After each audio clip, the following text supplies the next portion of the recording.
तो दोस्तों चलिए एक बार फिर से आपके लिए लेकर आए देश और दुनिया की ताज़ा बड़ी खबरें। फटाफट एक एक कर विस्तार से आपको बताएंगे, तो वीडियो को अंत तक जरूर देखें। दोस्तों हमें वीडियो बनाने में काफ़ी मेहनत लगती है, तो वीडियो को दिल से लाइक कर दें। इस बीच पहली बड़ी खबर निकलकर सामने आ रही है। किसान नेता राकेश टिकैत ने किया बड़ा ऐलान, कहा 5 सितंबर को योगी का करेंगे घेरा, बढ़ गई हैं योगी की मुश्किलें। वहीं दोस्तों अगली खबर में आपको बताएंगे, हिंदू संगठन ने लगाए दिल्ली में मुस्लिम विरोधी नारे, तो भड़के असदुद्दीन ओवैसी ने मोदी से मांगा जवाब। वहीं दोस्तों अगली खबर में आपको बताएंगे, पाकिस्तान के बाद बांग्लादेश में तोड़े मुसलमानों ने हिंदुओं के मंदिर, बढ़ गया है तनाव। वहीं दोस्तों अगली खबर में आपको बताएंगे, त्रिपुरा में टीएमसी कार्यकर्ताओं की गिरफ्तारी पर भड़की ममता बनर्जी, संसद के सामने दिया धरना, बढ़ गई हैं मोदी की मुश्किलें। वहीं दोस्तों अगली खबर में आपको बताएंगे, सोशल मीडिया पर अखिलेश मुलायम के खिलाफ आपत्तिजनक टिप्पणी करने पर 2 लोग गिरफ्तार, बीजेपी की योगी सरकार की थी साजिश। वहीं दोस्तों अगली खबर में आपको बताएंगे, अमेरिका ने तालिबान पर की एयर स्ट्राइक, 45 तालिबानी आतंकी ढेर। तो दोस्तों सभी खबरों को एक एक कर विस्तार से आपको बताएंगे, वीडियो को लाइक कर दें। इसी बीच अगली बड़ी खबर निकलकर सामने रही। किसान नेता राकेश टिकैत ने किया ऐलान, 5 सितंबर को योगी का करेंगे घेरा, बढ़ गई हैं योगी की मुश्किलें। चौथा बता दें, भारतीय किसान यूनियन के राष्ट्रीय प्रवक्ता राकेश टिकैत ने कहा कि उत्तर प्रदेश के मुजफ्फरनगर में 5 सितंबर को होने वाली किसान महापंचायत में आर पार की रणनीति तैयार होगी। किसान नेता राकेश टिकैत ने केंद्र की मोदी सरकार से तीनों नए कृषि कानूनों को तुरंत वापस लेने की मांग को दोहराते हुए कहा कि ये कृषि कानून किसान, मजदूर और आमजन के विरोधी हैं। राकेश टिकैत ने कहा कि किसानों को बर्बाद करने के लिए बिना मांगे ये कृषि कानून देश के किसानों पर थोप दिए गए हैं, जिससे किसान पहले कर्ज में डूबेगा, फिर धीरे धीरे पूंजीपति किसानों से उनकी जमीन हड़पने का काम करेंगे। देश के लोग किसान आंदोलन से नहीं, वैचारिक क्रांति से जुड़े हैं। राकेश टिकैत ने किसानों से 5 सितंबर को मुजफ्फरनगर में होने वाली महापंचायत में ज्यादा से ज्यादा संख्या में भाग लेने की अपील की है। उन्होंने कहा कि मोदी और योगी सरकार केवल इसे पश्चिमी उत्तर प्रदेश के किसानों का आंदोलन बता रही है, लेकिन इसमें 550 से अधिक किसान संगठन जुड़े हैं। उन्होंने कहा कि योगी और मोदी सरकार ये गलतफहमी में ना रहे कि किसान बॉर्डर को छोड़कर चले जाएंगे। उन्होंने कहा है कि 5 सितंबर को अब योगी का घेराव होगा, जिसके बाद योगी की मुश्किलें बढ़ गई हैं। दोस्तों बड़ा ऐलान किसान नेता राकेश टिकैत ने यूपी चुनाव से पहले कर दिया, जिसके बाद भाजपा और मोदी सरकार की नींदें उड़ गई हैं। इसी बीच अगली बड़ी खबर निकलकर सामने रही। हिंदू संगठन ने लगाए दिल्ली में मुस्लिम विरोधी नारे, भड़के असदुद्दीन ओवैसी ने मोदी से मांगा जवाब। चौथा बता दें, दिल्ली में जंतर मंतर के पास रविवार को एक कार्यक्रम में कथित रूप से मुस्लिम विरोधी नारे लगाए जाने को लेकर AIMIM चीफ असदुद्दीन ओवैसी ने मोदी पर जोरदार हमला बुलाया। ओवैसी ने सवाल उठाते हुए कहा कि ऐसी भीड़ और ऐसे नारे देखकर भारत का मुसलमान सुरक्षित कैसे महसूस कर सकता है। जो बता दें, जंतर मंतर पर यह कार्यक्रम उपनिवेशक युग के कानूनों को खत्म करने की मांग को लेकर हुआ, जिसका आयोजन दिल्ली बीजेपी के पूर्व प्रवक्ता अश्वनी उपाध्याय ने भारत जोड़ो आंदोलन के तहत किया। ओवैसी ने कार्यक्रम में हुई मुसलमानों के खिलाफ कथित नारेबाजियों को लेकर दिल्ली पुलिस पर भी सवाल उठाए हैं। ओवैसी ने ट्वीट पर लिखा, पिछले जुमे को द्वारका में हज हाउस के विरोध में एक महापंचायत बुलाई गई। रिवाज के अनुसार इस पंचायत में भी मुसलमानों के खिलाफ हिंसात्मक नारे लगाए गए। ओवैसी ने कहा कि जंतर मंतर मोदी के महल से महज 20 मिनट की दूरी पर है। ओवैसी ने आगे कहा कि पिछले साल पीएम मोदी के मंत्री ने भड़काऊ नारा लगाया था और उसके तुरंत बाद उत्तर पूर्वी दिल्ली में मुसलमानों का खुलेआम नरसंहार हुआ था। ऐसी भीड़ और ऐसे नारे देखकर भारत का मुसलमान अपने आप के लिए सुरक्षित कैसे महसूस कर सकता है? आखिर इन गुंडों की बढ़ती हिम्मत का राज क्या है? इन्हें पता है कि मोदी सरकार इनके साथ खड़ी है। तो बड़ा हमला ओवैसी ने मुसलमानों के खिलाफ जो दिल्ली में नारेबाजी हुई है उसको लेकर मोदी पर बोला है। इसी बीच अगली बड़ी खबर निकलकर सामने रही। पाकिस्तान के बाद बांग्लादेश में तोड़े मुसलमानों ने हिंदुओं के मंदिर, बढ़ गया है तनाव। चौथा बता दें, पाकिस्तान के बाद अब बांग्लादेश में भी हिंदुओं पर हमला हुआ है। हमलावरों मुसलमानों ने हिंदुओं के कई घरों में आग लगा दी, मारपीट और लूटपाट की है। इसके अलावा उन्होंने कई मंदिरों को भी नुकसान पहुंचाया है। चौथा बता दें, घटना बांग्लादेश के खुलना जिले के रूपसा उपजिला के सिल्यासी गांव में हुई। वहीं पुलिस का कहना है कि इस संबंध में 10 लोगों को गिरफ्तार किया गया है। वारदात के बाद पूरे इलाके में हिंदुओं में डर का माहौल बन गया है। वहीं आप बता दें, ढाका ट्रिब्यूनल की रिपोर्ट के अनुसार 7 अगस्त को बांग्लादेश में कुछ कट्टरपंथियों मुसलमानों ने हिंदू समुदाय के घरों और दुकानों पर हमला किया और कई मंदिरों में तोड़फोड़ की। शुरुआती तौर पर 4 मंदिरों को नुकसान की बात सामने आई है। माना जा रहा है कि इस मामले में पड़ोस के गांव वालों ने हिस्सा लिया।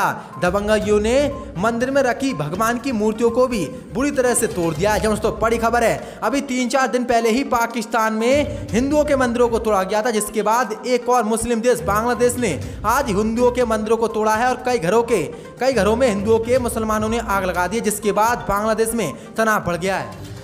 इसी बीच अगली बड़ी खबर निकलकर सामने पश्चिम बंगाल में ममता बनर्जी ने किया बड़ा ऐलान। पश्चिम बंगाल की भवानीपुर सीट से ममता बनर्जी लड़ेंगी उपचुनाव। बता दें, पश्चिम बंगाल में लंबित विधानसभा उपचुनाव कराने को लेकर टीएमसी ने चुनाव आयोग पर अपना दबाव बनाना शुरू कर दिया है। जल्द चुनाव कराने की मांग पर टीएमसी का एक प्रतिनिधिमंडल जल्द ही चुनाव आयोग से मुलाकात करेगा। इसी बीच सत्तारूढ़ तृणमूल कांग्रेस ने भवानीपुर सीट पर अपनी पार्टी सुप्रीमो और पश्चिम बंगाल की सीएम ममता बनर्जी के चुनाव लड़ने के लिए तैयारियां शुरू कर दी है। टीएमसी ने नया चुनावी नारा लॉन्च कर दिया है। टीएमसी ने नए नारे में ममता बनर्जी को भवानीपुर की बेटी बताते हुए इसका नाम विकास हर घर में भवानीपुर की अपनी बेटी यानी ममता बनर्जी ने दिया है। इसका नारा पश्चिम बंगाल की टीएमसी पार्टी ने लगा दिया। दोस्तों बड़ी खबर है, पश्चिम बंगाल की भवानीपुर सीट से ममता बनर्जी उपचुनाव लड़ेंगे, जिसके बाद भाजपाइयों की मुश्किलें बढ़ गई हैं। इसी बीच अगली बड़ी खबर निकलकर सामने जम्मू कश्मीर से आर्टिकल 370 के बाद राहुल गांधी पहली बार पहुंचे जम्मू कश्मीर। आज दे सकते हैं भाजपा के खिलाफ बड़ा बयान। बता दें, जम्मू कश्मीर में विधानसभा चुनाव की सुबह के साथ ही राजनीतिक स्पीड पकड़ रही है। कांग्रेस नेता राहुल गांधी अपने 2 दिवसीय दौरे पर आज शाम श्रीनगर पहुंचेंगे। आर्टिकल 370 हटने के बाद ये उनका जम्मू कश्मीर का पहला दौरा है।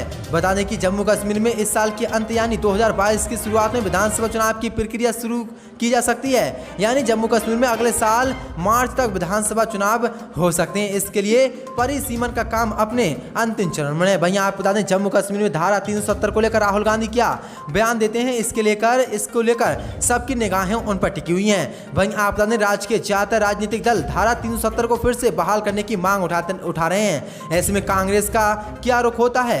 आज राहुल गांधी जम्मू कश्मीर से भाजपा की मोदी सरकार के खिलाफ बड़ा बयान कर सकते हैं और भाजपा की मुश्किलें बढ़ा सकते हैं। बड़ी खबर निकलकर सामने 15 अगस्त से पहले केंद्र की मोदी सरकार ने सभी राज्य को दिया निर्देश, कहा प्लास्टिक से बने राष्ट्रीय झंडे के इस्तेमाल पर लगाएं सभी राज्य रोक। बता दें, स्वतंत्रता दिवस समारोह से पहले केंद्र की मोदी सरकार ने राज्य से यह सुनिश्चित करने के लिए कहा है कि लोग प्लास्टिक के राष्ट्रीय झंडे का उपयोग ना करें, क्योंकि इस तरह की सामग्री से बने तिरंगे का उचित निपटान सुनिश्चित करना एक व्यवहारिक समस्या है। केंद्रीय गृह मंत्रालय ने सभी राज्यों और केंद्र शासित प्रदेशों को भेजे गए पत्र में कहा कि राष्ट्रीय ध्वज देश के लोगों की आशाओं आकांक्षाओं का प्रतिनिधित्व करता है, इसलिए हमेशा इसका सम्मान होना चाहिए। वहीं आप बता दें, गृह मंत्रालय ने राज्य और केंद्र शासित प्रदेश से कहा है कि ऐसा देखा गया है कि महत्वपूर्ण राष्ट्रीय सांस्कृतिक और खेल आयोजनों के अवसरों पर कागज के बने राष्ट्रीय झंडों के स्थान पर प्लास्टिक से बने राष्ट्रीय झंडों का भी इस्तेमाल किया जा रहा है। पत्र में कहा गया है कि चूंकि प्लास्टिक के झंडे कागज के झंडे की तरह जैविक रूप से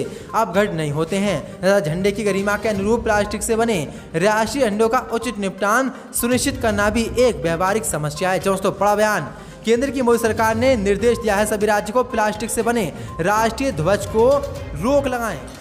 इसी बीच अगली बड़ी खबर निकलकर सामने त्रिपुरा में टीएमसी कार्यकर्ताओं की गिरफ्तारी पर भड़की ममता बनर्जी, संसद के सामने दिया धरना, बढ़ गई हैं भाजपा की मुश्किलें। बता दें, त्रिपुरा में टीएमसी कार्यकर्ताओं पर हमला और गिरफ्तारी विरोध में सोमवार को टीएमसी के सांसदों ने संसद के सामने गांधी मूर्ति के सामने प्रदर्शन किया तथा मोदी और त्रिपुरा सरकार के खिलाफ जमकर नारेबाजी की।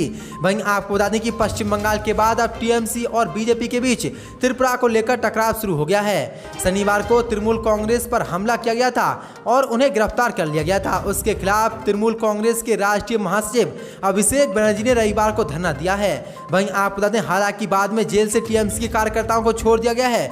वहीं आप बता दें, कल ही टीएमसी के कार्यकर्ताओं पर भाजपा के गुंडों ने हमला किया था और उनके काफिलों को रोक दिया था और जमकर टीएमसी के कार्यकर्ताओं की पिटाई की थी। इसी को लेकर आज ममता बनर्जी ने बड़ा कदम उठाया है। त्रिपुरा में टीएमसी के कार्यकर्ताओं पर बुरी तरह से भड़क गई है ममता बनर्जी और मोदी और त्रिपुरा की भाजपा सरकार के खिलाफ संसद के बाहर प्रदर्शन किया है, जिसके बाद भाजपा और त्रिपुरा की मोदी सरकार की मुश्किलें बढ़ती दिखाई दे रही हैं। इसी बीच अगली बड़ी खबर निकल कर सामने, सोशल मीडिया पर अखिलेश और मुलायम के खिलाफ आपत्तिजनक टिप्पणी करने पर 2 लोग गिरफ्तार, बीजेपी की थी साजिश। आपदा ने उत्तर प्रदेश के चित्रकूट जिले में सोशल मीडिया पर समाजवादी पार्टी के संरक्षक मुलायम सिंह और अखिलेश यादव पर आपत्तिजनक टिप्पणी करने के आरोप में एक व्यक्ति पर मामला दर्ज किया गया है। शनिवार को हुई इस घटना का खुलासा रविवार को पार्टी के जिला अध्यक्ष द्वारा करबी कोतवाली थाने में उस व्यक्ति के खिलाफ प्राथमिकता दर्ज कराने के बाद हुआ है।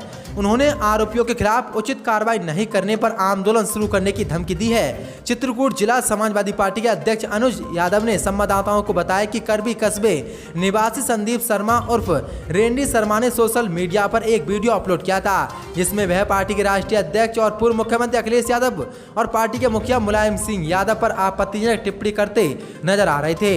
यादव ने कहा कि उनके इस कार्य से पार्टी के लाखों कार्यकर्ताओं और समर्थकों की भावनाओं को ठेस पहुंची है। इसी को लेकर आज पुलिस ने बड़ा कदम उठाया और दोनों व्यक्तियों को गिरफ्तार कर लिया। दोस्तों बड़ी खबर है और इसमें भाजपा की साजिश बताई जा रही है, क्योंकि यूपी चुनाव आ रहे हैं और इसी चक्कर से भाजपा की योगी सरकार अखिलेश यादव और मुलायम सिंह को बदनाम करना चाहती है और चुनाव जीतना चाहती है।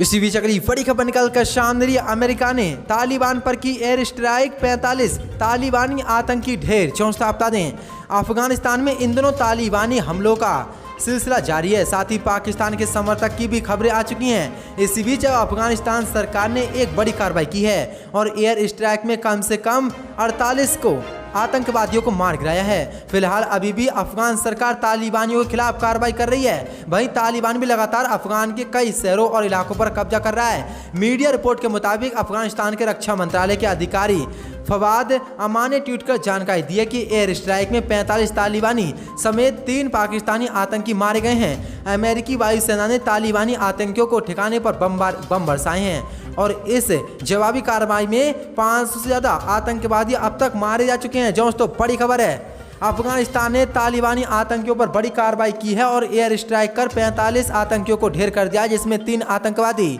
पाकिस्तान के बताए जा रहे हैं। तो दोस्तों वीडियो में आज के लिए बस इतना ही। वीडियो आप सभी को अच्छी लगी तो वीडियो को दिल से लाइक कर चैनल को सब्सक्राइब जरूर कर लें।